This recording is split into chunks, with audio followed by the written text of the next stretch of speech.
Hello and welcome. This is an overview of the database challenge as part of the Thinkable curriculum here. First thing I'm going to show you is, well, rather, in the database challenge, what you're going to do is take an app. It can be one that you previously created, or you can work off a template. You're going to add a database. It's going to store the high score for whatever happens in this app. Could be a game, could be a quiz. It's going to be able to display the high scores over time in descending order. So, I'll show you an example of what this looks like. Student created a wonderful video game quiz. Thank you for allowing me to use it in this video. I'll show you what this looks like. So if we start this quiz, we got 10 seconds to answer. First question: what is the most expensive video game ever developed? It's Star Citizen. Answering it. Correct. It's correct. I'll go to the next question here. I've done this before, so I'll just put these answers quickly. Correct. Alrighty, and Correct. all right. So I've gone through it, and there's a bug in this game, so we got to just let the time run out.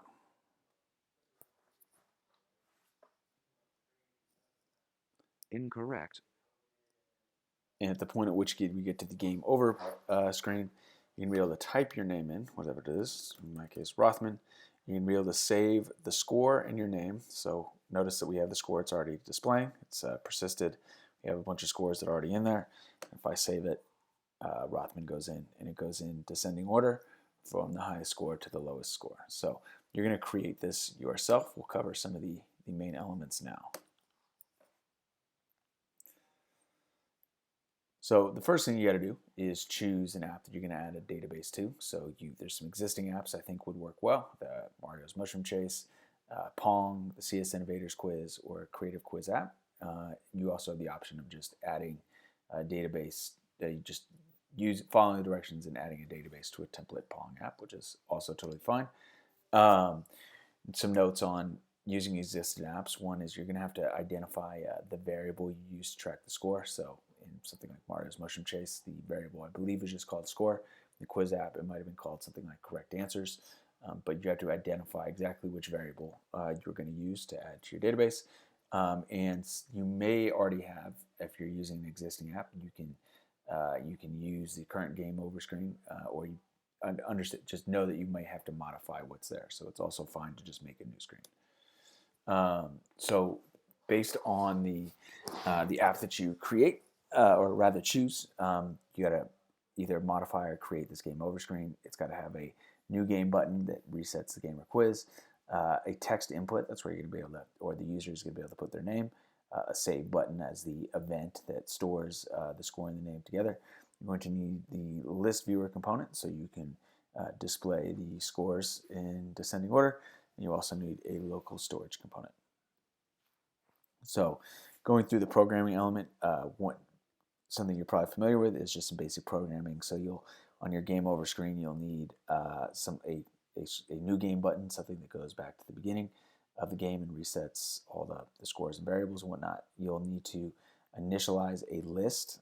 In this case, I'm suggesting it's called scores, but you can call it whatever you want. And then you'll need a names variable that you'll initialize to just use the text block. It's what you would call an empty string, and that will save the name. So ultimately, the score or the amount of correct answers will carry over, and you'll add the name to that and then store it in the list.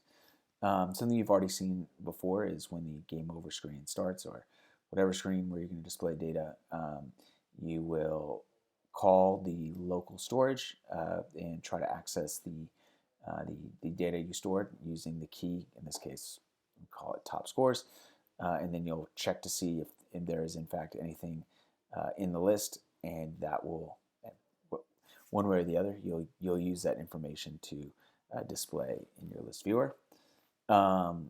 Something new is something you may not have seen before is in the list where you're storing the new scores.